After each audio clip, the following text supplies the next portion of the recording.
Во периодот од 16 часот до 19:30 се добиени околу 450 повици на бројот 112. Некои од повиците беа дупли, односно од ист настан се јавуваа повеќе пријавители, но генерално имаме повеќе од 30 паднати дрва и неколку бандери.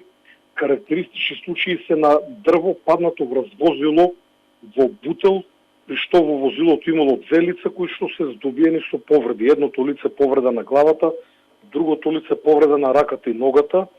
Немаме информација колку се тешки повредите, лицата биле во состојба да комуницира, значи не се работи на прва за некои сериозни повреди. Втор карактеристичен случај е бандера која што паднала врз метална ограда во населбата Маџари.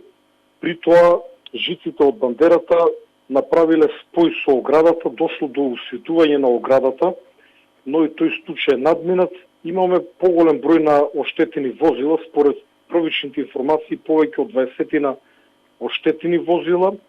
Во тој период, додека дрвјата и бандерите беа паднати на улиците, имаше прекин на сообраќајот на некои места, но благодарение на брзата интервенција на градот Скопје, конкретно на јавното предпријатие Паркови Зеленило, како и на јавното комунално предпријатие, овие дрва веќе се отстрануваат, дел од нив се отстранети, и дрвата и бандерите. Воедно, во овој момент подготвени да излезат на терен си екипи на дирекцијата за заштита и спасување, повеќе од 50 лица со 50 на пумпи. Во овој момент ја правиме приоритетната листа за испумпување на вода.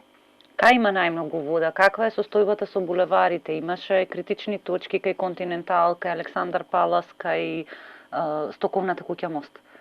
Па тоа се точки кои што при секој поголем доши досега се поплавуваат, тие се критични точки.